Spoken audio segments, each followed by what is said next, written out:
but thanks for turning up live. I'm going to crack on. If anyone turns up, then that's fine. The format I'm going to take here is I'm going to be going through a Miro board, and I'm going to output this as a PDF for you guys afterwards. So anyone who misses the webinar will be able to see this. Just so you know, this is the content of that. You have the 7, which became 9 critical risks that I wanted to bring up during the webinar, as well as some intro into the book. So we should probably do an intro. There is the book. In fact, you probably can't see this now because you can't see me, but my book is actually here. And you can at least hear the pages. There's about 350 pages.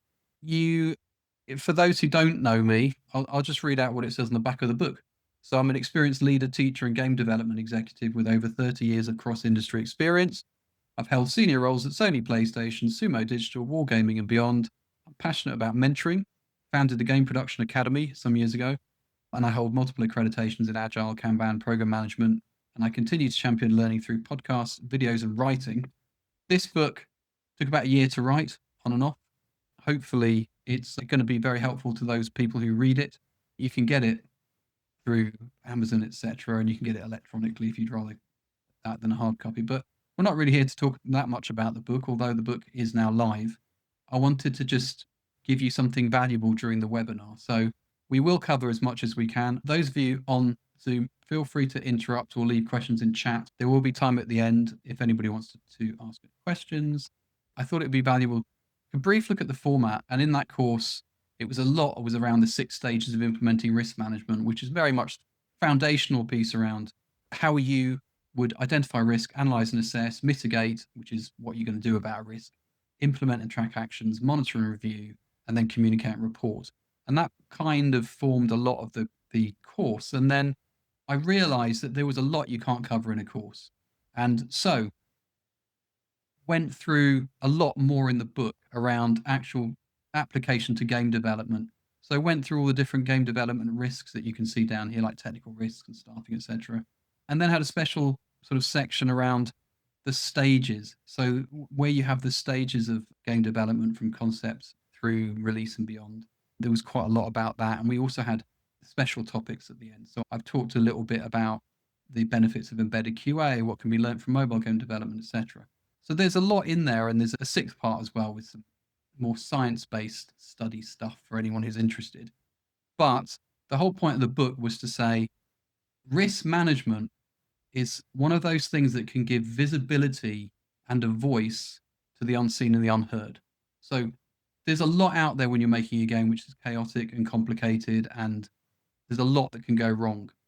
With risk management, you at least have a foundation where you can talk to each other in a similar language, and you can communicate in a way which empowers you if you have spotted these risks and issues, and it gives you a method for just how to identify it. It gives you a method for how to mitigate and how to communicate. And what I've tried to do is go through in the book and give a lot of examples, a lot of case studies, but also just make it as game centric as possible, because the games industry does things in a way which pretty much no other industry does, for better and for worse.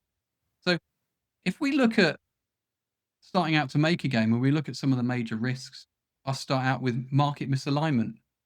One of the big ones is you build a game, but nobody wants it. This can be a major risk for a studio, and it can bring studios down entirely, because it can be that you spent 3 years making a game that no one wanted. And it's linked in with the next one, which is unclear vision. So unclear vision, and I'm sure anybody here with experience in games has seen this happen, where the vision isn't that clear at the start, or the vision becomes, and during the development of the game, what was perhaps a clear vision has changed in a way that has become implicit to the game development process, in that everyone can see it happening, but no one's actually written down the changes. No one's actually said, this is what has changed and why it has changed. And you go from a vision which was perhaps market aligned and was going to sell well, to something where you've actually made a game that you weren't supposed to make. And of course, that can be disastrous too when you're starting out to make a game, and all the way when that follows through all the way, that unclear vision can have dramatic impacts. So market misalignment, there are early signals there. And I followed this format for each one of these cards. And rather than go through every single one, I'll hand this out to you guys afterwards and you can just collect it, right? But there's some clues there about what goes wrong. There's some early signals. A lot of the early signals around market misalignment in my research were around things like the fad mid-development, where a game becomes hot and we should change ours to be more like it.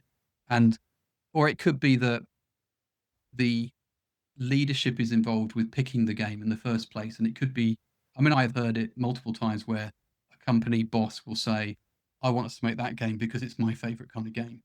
And they're putting a lot of money and a lot of people at risk by doing that. The unclear vision, on the other hand, so they're related, the unclear vision can be that it's clear at the beginning, but then it shifts due to these alignment changes. So it can be that the vision, particularly if it's held by a creative or design director, can be really great, written down, communicated, visualized. Everyone's very clear. It's great. 6 months later, everyone's forgotten to look at what the vision was because they're busy making a game. And you have to go back and check, is that the right game? Were we actually making it? So if you look at market misalignment, a great example would be the Multiverses, Knockout City. Strong early visibility, struggles to stay momentum. And there was this big gap between launch buzz and long tail player resonance. Mind's Eye, though, is probably the best, most recent one, or one of the most prominent recent ones, where it was kind of a game that was made and there was just no market for it. Like people just didn't understand what it was. So that's one of the risks, right? And it's unfortunately a risk which is, I think, part of business. And particularly with games that take a while to make, that market misalignment can be really critical. And there are things that you can do about it. So you can look at your market validation and you can get in feedback loops. As we know, if we work in AAA PC console versus mobile, PC console works generally is it moves slower. And the feedback that you get on if a game's going to be successful or not depends on when you can get the game to market. In the mobile world, you tend to be able to do rapid prototyping and get a game in there fast and get some feedback. And then you can work on that game and you can make changes to that game and even finish that game while it's live. It's much more difficult to do that with a longer development cycle game. So anyway, I've given some advice there. We look at the Unclear vision Anthem. So there were repeated changes to the core system without any feasibility checks. And this was something which wasn't supposed to be part of the vision at all. You had crunch, you had incoherent player vision, player experience, etc. So these are all from the book. There's far more examples in the book. If we move into production headlights, so in the production headlights, and we look at some of these things. One of my pet peeves, and it's come up again and again from talking to people, and it's come up from just research, is pre-production. And what you tend to find is that with the pressure to make a game and the pressure to deliver, pre-production can actually end up being the antithesis of what it's supposed to be. So if you think about what pre-production is supposed to be, it's supposed to be where you can look at your prototypes and you can be testing out what you need to test out, and you can be sure that where you've moved from the vision, the creation of that vision, into trying out and making something be what it could be, and then go, you know what, we know enough now. We've de-risked enough. We've tested out the riskiest pieces of this game as much as we're able to in the early stages. We're kind of ready to move forward. What you tend to find is that actually there's so much pressure on a game development team these days that people go, yeah, we haven't really got time. Pre-production was supposed to be 6 months. We're going to cut it to 3. We just got to get on with it, or we'll never make the game. And you tend to see there that because you're doing that and because you're shortcutting, you're going to get expensive late surprises, right? And it's going to be where you have, say, a vision with pillars and features, and you've said, we need to test these things to make sure the game's going to be fun, and you just don't have time to test all of it. And what happens is later on, the things that you should have tested, or the things that you'd hoped you could have tested around the core loop and the technical risks and whatever else, come back to haunt you. And it's more and more of an issue as the years go by, I've seen. And I have seen just in the last few weeks, I've seen things pop up on LinkedIn where people are going, you know what, I think maybe studios are beginning to understand they have to spend proper time in pre-production and they got to avoid these shortcuts. but we'll wait and see if it actually happens. But you can do things about it, right? You can make prototyping mandatory deliverables, explicit goals. This is something that I've done generally with lifecycle, moving between lifecycle stages. You have checklists and you're going to aim for, say, 80% of those, right? But you have checklists and they're supposed to keep the quality up and they're supposed to keep the risk down. They're supposed to create the knowns and get rid of the unknowns as much as possible. But the pressure is there to ignore those things and move on quicker. And some good examples here. Andromeda, Mass Effect Andromeda, over-optimistic pre-production planning, late pivots, agents of mayhem, core gameplay assumptions weren't stress tested. And I've seen it myself on games that I'm not prepared to talk about, but I've seen it on games I've worked on where, we had this great plan for pre-production and we had this lovely, calm environment where everything was going to be tested and prototyping was going well and we boxed some time for these things. And then suddenly we were told, we just found out you have to make the game 6 months faster. And you're like, whoa. And that's, you've just absorbed a risk there, haven't you? And you've had to say, okay, that's now an issue. And you do the best that you can, but you are you're at that point, you're constantly running to catch up and you're trying to sort of dry cement where you can, and you're trying to keep some things fluid where you can. I'm going on about it because it's such a big deal, right? It's such a big deal. And I'm sure you'd agree with me in QA as well, that this is the point where the quality bar can just start going down really fast. And the tech debt that can be accumulated here can start churning as well. Leading onto that one, I have 3 things in this section about what happens during the production headlights. But scope churn, scope creep, feature creep, and scope creep is such a huge piece of the book. It comes up everywhere. You skip to the index, look up scope creep and feature creep.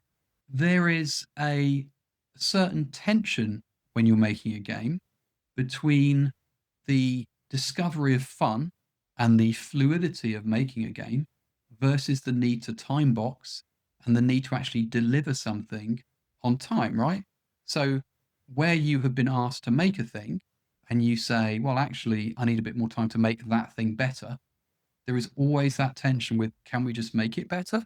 And if that leads to, actually, we've realized that just one more feature and this thing would be perfect, right? This whole pillar just needs that one more feature. And it can become things like, we've realized we need an extra biome, or, we've realized we need an extra hero in our major characters. And these things, they creep, but they are much more than a creep. These are the things that make teams crunch. They are the things that make games late and expensive. They introduce a lot of randomness into what was a game design, because every time you introduce a new thing, you don't know what the impacts are really going to be on every other system out there, right?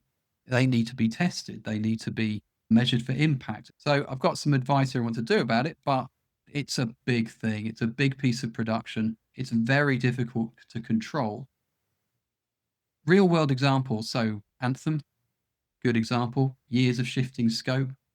There were so many pivots, and every single time there's a pivot, you get the feature creep, you get the scope churn. And of course, you get entire sections of development that are thrown away because you've pivoted as well. This isn't about just adding things, it's about throwing things away and wasted opportunities and wasted effort as well. Frequent changes in direction and choice without a structured change control. Project Copernicus, so dependency heavy plan. So coordination complexity collided with funding fragility, studio collapsed. And that's what a lot of my passion around this is about. Is I look at the games industry right now and I look at so many people losing their jobs. I look at so many studios collapsing, and I want some of these major risks talked about and recognized, particularly by team leads and by producers and by execs who can do something about it. I want this recognized, right? So I'm whizzing through these things, but I'm also trying to offer some help in the form of like advice and early signals advice and things like that. And of course, read the book and you'll see a lot more in there. Communication gaps. So this is another huge, huge area which comes up not just within risk management, but across all areas of life, right? But in particular, when you're trying to communicate and decisions, for example, that have been made haven't been communicated. I mean, just that is a huge thing where, say, one of the senior directors has a meeting with somebody who reports to them and they decide to change something, and it takes the days for that change to actually be communicated, and in the meantime there's wasted work, etc. Right? So it's those sort of decisions which need to be properly communicated and actually properly discussed with the right bunch of people too. Critical information that's silo, fragmented, or undocumented. So this happens so often where, even though we have all of the potentially single source of truth, you find that different teams and different people use different systems to document things, or they have an entire like dead documentation section over there. New people come along, think it's documented and it's up to date. It isn't. It's and so on, right? And so communication gaps around that sort of thing, it can get just worse and worse as the game development goes on and on. And so the small issues can become bigger and bigger. So you hear things like this, I thought someone else had handled that. Or a change has been approved, but it hasn't been circulated, as I said. And things like this, when you apply risk management, one of the nice things about it is it gives you a structure and it empowers you to communicate. Everyone can say, there is this thing here, it's a risk or it's an issue, right? And I'm allowed to talk about it because we have risk management here. And I'm empowered to talk about it.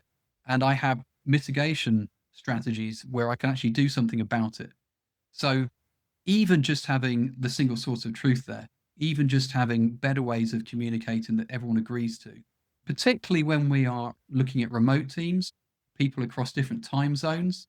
I'm sure Matt's worked with a lot of people across different time zones, right? And you know that if you don't have a proper communication system for that async, where you're in bed and somebody's working on your behalf, if that's not properly documented and properly handled with a system in place, it becomes complete chaos. Would you agree, sir? Yeah, I've worked with various sort of globally located teams before. As you said, unless you get that communication flow down pat early on, then it can cause all sorts of problems later, especially towards the end if people aren't listening or information is delayed getting to you. Yeah. Yeah. And if you measure that using a Kanban system and you look at the waste and where things are blocked, you can often measure that the biggest points of waste are where you haven't communicated properly. Someone's gone off and done a thing. And the next day, when they're in bed and you've woken up and you've checked the work, you realize that you didn't give them the right information. They haven't done it correctly as a result. Then you have to go back again. And it just becomes a cycle like that. Whereas what you need to do is you need to learn how to properly give them the proper information, which is exactly what they need. So you need to do all this at the beginning.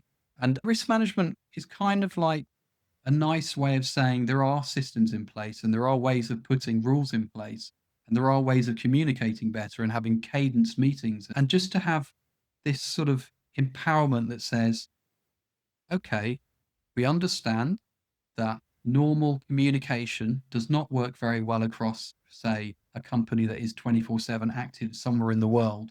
Therefore, we need a layer that says, here's how these things work. Here's how this communication is going to work. Here's the rules you have to follow. And I think more and more of us are coming to understand that rules are very useful when it comes to making a game. You need the freedom and the fluidity to make it a fun game, but you also need a lot of rules in place to just make sure that people understand how to do things like communicate properly with each other. So, that can include things like decision logs, right? The decision log's massively powerful. Just to have a place where someone can go and say, all right, okay, here's where the decisions were made then and what they were. And, I can actually see what was decided. Dependency maps as well. And just this comms cadence and how to do it. Miscommunication in Halo around evolving multiplayer mechanics led to backtracking and re-implementation late, but it happens all over the place. Far Cry 6, COVID happened, right? They had to go remote. Major process adaptations. I mean, this happened to a lot of studios. They just happened to talk about it and write about it, so I was able to get my hands on it. But you can see there, right, that there's a lot of studios that have had to adapt over the COVID era. And now, of course, let's look at Ubisoft again. They're now announcing everyone has to go back into the office, right? Because that's the best way to communicate and the best way to work together. So whatever you think about that, this is a shifting picture. And dealing with it later. So I've got a whole chapter in the book about QA. I'm quite passionate about QA. QA actually stands for something else, quality assurance. So your QA team is there to keep the quality bar high. And often I find working with QA teams, what you find is firstly, there's not enough of them. They're the first people who tend to go when funding gets tight or time gets tight. You find at the beginning of a game project, people are going, how many people do you think we need in QA? Oh, we won't start with any. Or, oh, we'll start with a couple and then we'll just outsource the rest of it. And maybe that's the correct decision, maybe it isn't. But I think you have to understand that there is a major risk to game development that I have recorded across multiple games through research and talking to people, which is that QA underinvestment is a real thing. And that is a real problem because, as I say here, if it's treated as an end of project discipline, then your bugs will compound until stability and delivery collapse, right? So, some examples then. If you think that, let's say you work with Scrumban and you do sprints, and let's say every sprint you go, oh, we'll have a look at how many bugs we've got at the end. And then, oh, we've got some bugs growing, but there's not too many. Don't worry about those. When it gets quite big, we'll deal with them. What you're doing there is you are allowing quality to go down and you are allowing hidden information to build up in the form of you don't really know why those things have gone wrong. They're bugs. You haven't explored them. You haven't put the time in. You haven't put the development time in, and you probably don't have the full QA capacity to actually explore those things. So while you might be putting some QA effort in near the beginning of a game and then building it up during production, often what you find is that things that you thought were going to be fine are not fine because you've let it go too far without keeping that quality bar high enough. And when I say quality bar, this is the quality assurance team working on that quality bar on your behalf. So you can do your smoke tests and you can do your normal kind of, oh, look, the game runs. What I'm talking about here is where you might have some very complex systems in place. Because it's a game, you will have very complex systems in place. Making sure that they're all going to work under stress, making sure that they're all going to work the way that the designers want them to work or the engineers claim they're going to work, that requires a lot of investment. It's well known in dev QA, in agile DevOps, etc., that QA should be in there at the beginning.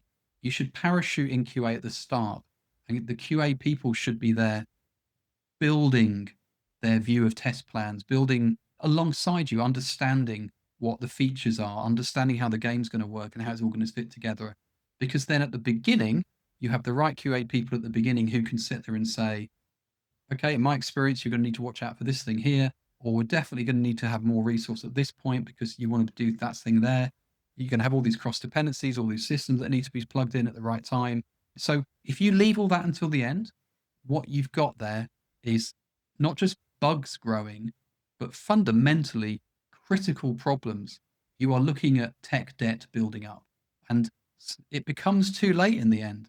And many games have experienced this. They collapse under the weight. No, I agree fully. I think it's rare that you ever have the correct amount of QA on a project that fits the game. Sometimes you do, and you're lucky, and it's great. Or you'll build up to having the required amount. But as you said, having QA from the beginning is essential, in my opinion. Yes, exactly. Unless you embed the QA from the start with particular crafts or teams, then it is hard to make up for lost ground. And just when you get past a certain point, just throwing heads at it doesn't fix the problem because then everyone else has to catch up with the amount of bugs and issues be reported. That's just, because all sorts of problems of its own. Thank you. And I mean, if you keep the quality bar as high as possible, not only is that a good software development practice, but also it means that you have the most information at your fingertips when things do start to go wrong. So you're going to be able to know a lot quicker why something might have gone wrong because it becomes like a detective piece. You have designers and engineers, etc., sitting together trying to work out why something's not working and what's going wrong. If you throw into that a chaos of, well, it could be these 30 bugs around this feature that we never got around to fixing, then that becomes almost impossible to fix. If your quality bar is high enough and you've been pouring the necessary waters of QA over this thing, it's much easier to find out where there's core problems. And it enables you to focus on things like game balance as opposed to where something's collapsed and just doesn't work. So examples, Destiny, telemetry and closed beta revealed onboarding drop-off that sentiment alone did not show. So here we got real good good high quality bar there where they've actually built in enclosed beta telemetry, and they've been able to actually make shifts and change that. And it's explained more in the book, but that's actually quite a good example if you read that one. In the book, I'm selling QA as something that will help you lower the risk of making a game. These are good examples of how they have correctly used QA investment to increase their success, right? And to reduce the chaos. So Supercell and Keyword Studios, for example, worked really, really closely together, had an integrated partnership. Keywords is a huge studio and provides a lot of QA support. They had deeply integrated QA localization partnership, reduced backlog, faster update cycles, etc. So if you treat QA as a partnership, and it doesn't have to be all, Matt working there on his own. It's obviously going to be a lot of it is partnerships with remote teams these days, but that partnership has to be taken really seriously, and that means that the people in your own team, the sooner that they're embedded, the sooner that they're parachuted in, the more prepared they are to make the best use of that partnership. Okay. So it's incredibly important. And I haven't put the disasters down here, but there's plenty of them.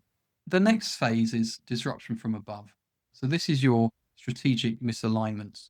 And it's kind of related to what we talked about at the beginning, but often what you find mid project rather than just at the beginning is that there's no feasibility assessment, but suddenly you've been asked to replan something. And that's because the leadership's decided that their strategy has changed somehow.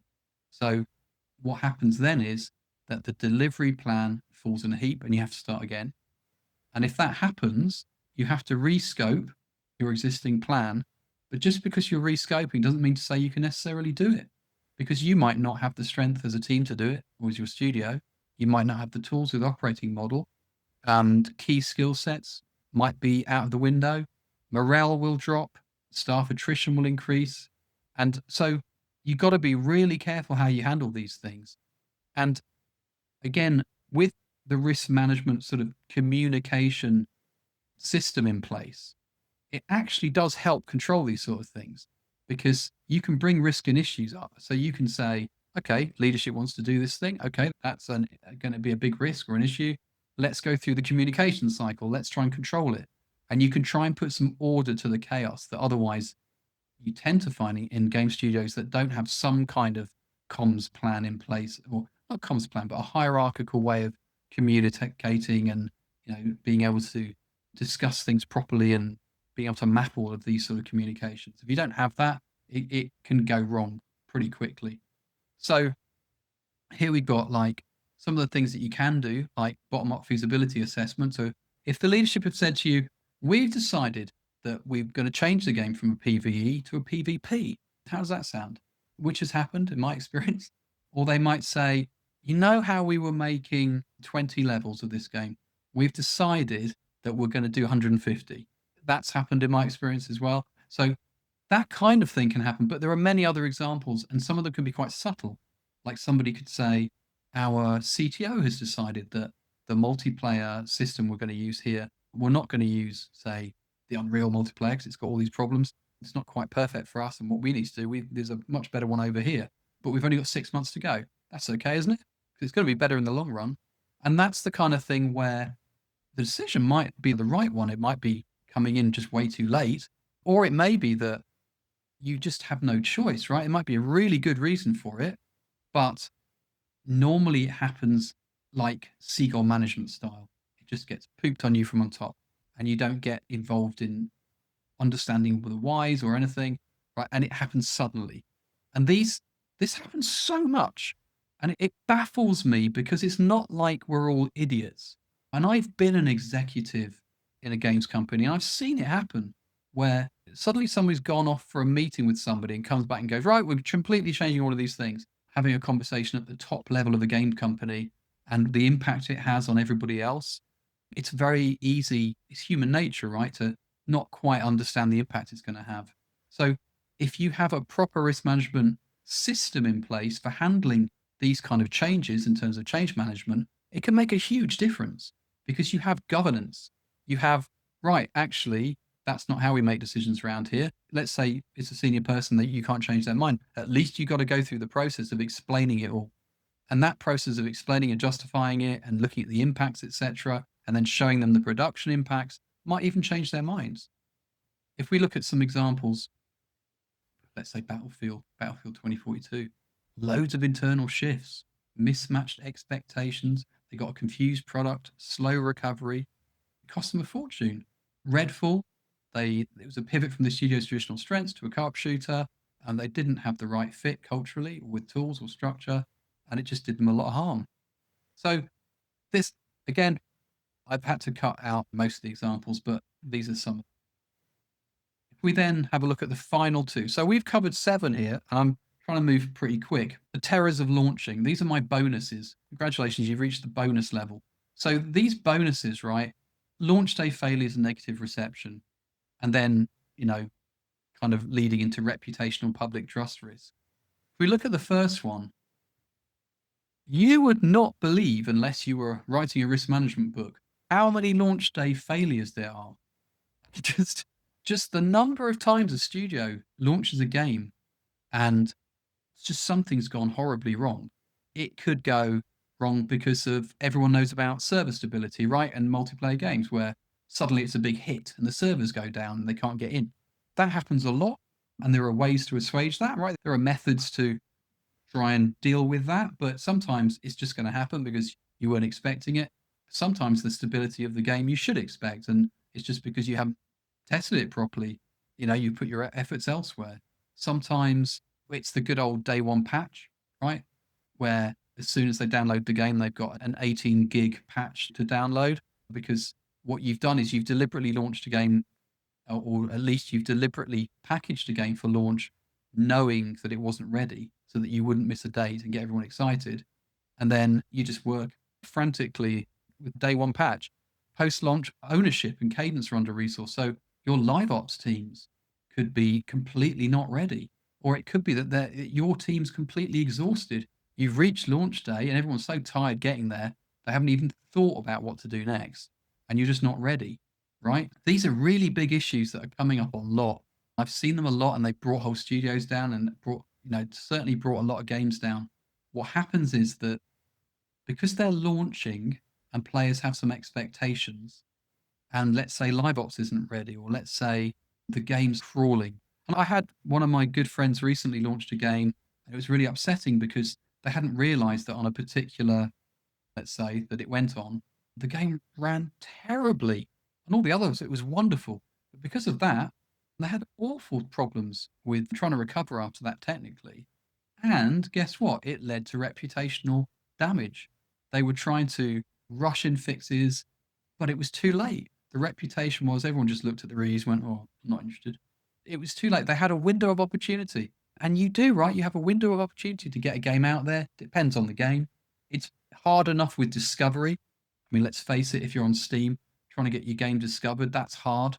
What you need is, you've put a lot of effort into building up your marketing. You've tried to make the right promises, but sometimes marketing can make promises which aren't true. I remember Crackdown 3 promising buildings that you could demolish, and then the reality was there is no way we're going to get these things on day one. We can't even support it using the consoles back then. But it could be anything, right? Monetization design choices. Monetization is a big issue amongst players these days, and the way that you charge people. Season passes can become really unpopular. I think good old loot boxes and things like that, right? It could be a design choice. It could be that you've tried to copy a really successful first person shooter way of doing a thing, and that's just not working for your game and everyone hates you for it. I mean, we don't know, right? Whatever it is, there is a risk that your reputation will collapse. And you know what? Again and again and again, the advice was you have to give into the community. You have to apologize and communicate. You have to give them the information about what's going on and what you're doing about it. You have to apologize. You have to just make them a part of the story of you trying to fix what you've done wrong or what has gone wrong, right? That is my biggest advice, because that's what came up again and again with studios and games, saying the ones that succeeded, they made the players part of the story of recovery.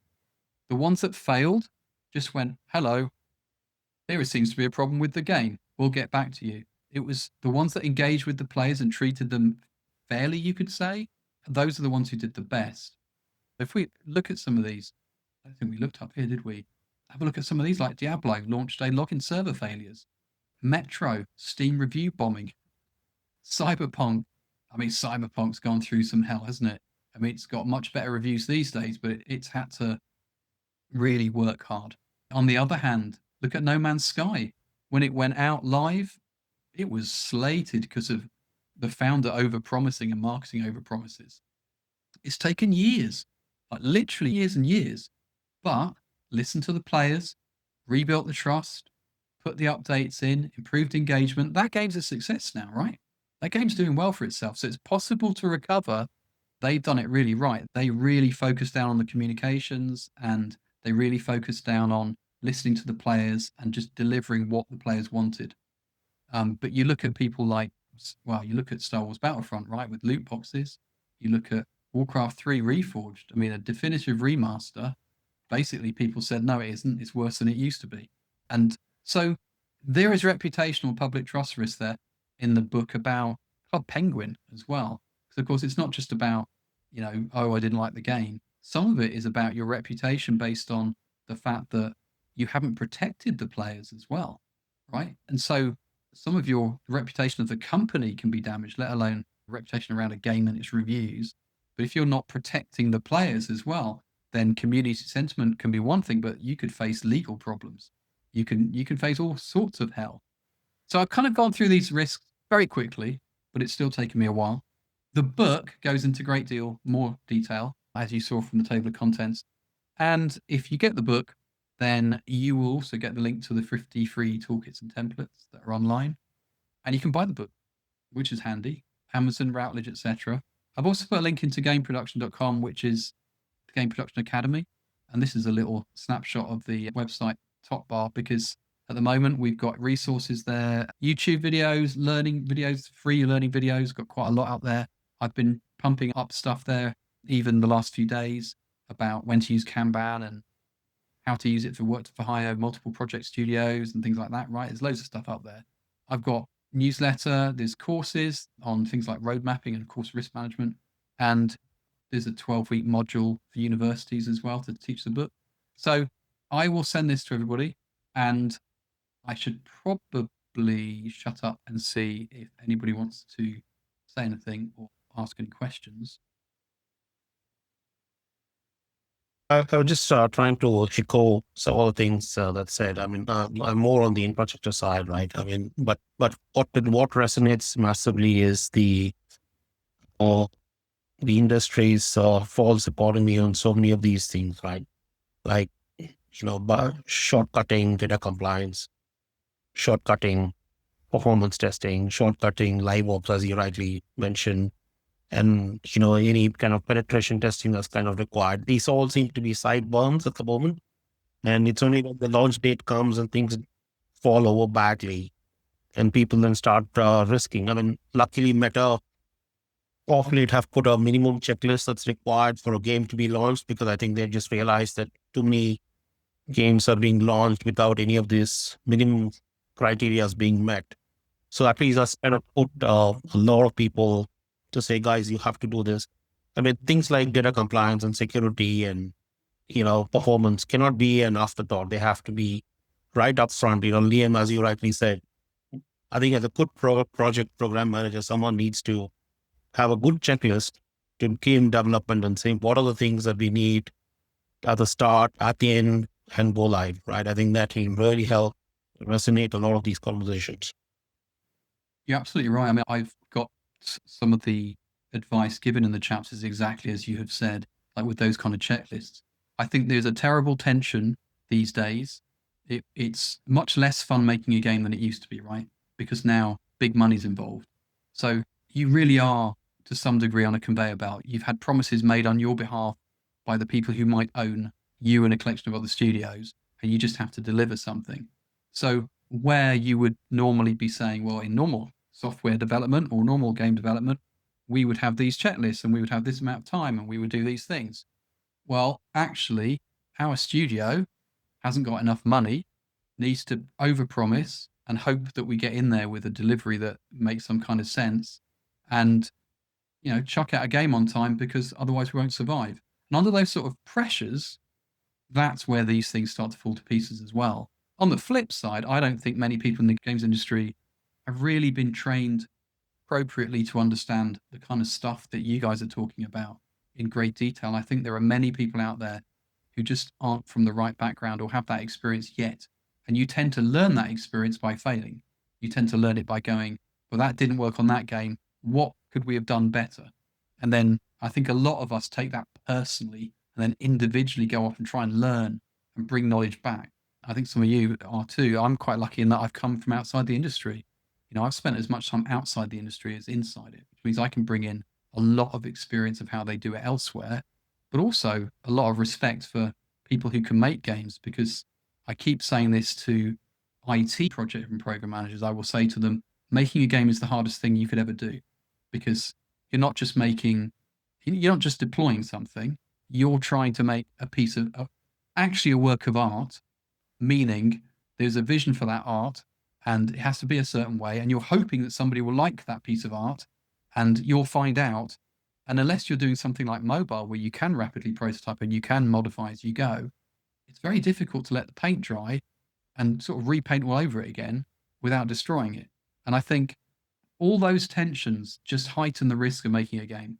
So anything we can do to bring in our expertises and try and help people understand it doesn't have to be that random and scary in every single part of making a game. I think people, particularly producers, suffer from imposter syndrome and just assume that they're not doing a great job and they're not getting enough help, etc. And I think anything we can do to give them that help is incredibly helpful, particularly now in the state of the industry. Anybody else? I just wanted to say thank you, Liam. It was really interesting. I'm glad I attended. I think over the space of my career, I think I've encountered pretty much everything you've discussed at some point. I have my own opinions about scope creep and feature creep and all the issues that they bring in, and under resourcing, well, all departments, not just QA, but various teams. So, which increases the risks of delays and other issues. But when I first started in the industry a long time ago now, there was no such thing as patches or anything. So the game didn't go anywhere until it was ready. Yep. I don't really remember release dates being a big thing. It's just like, it'll be some point this quarter or this year.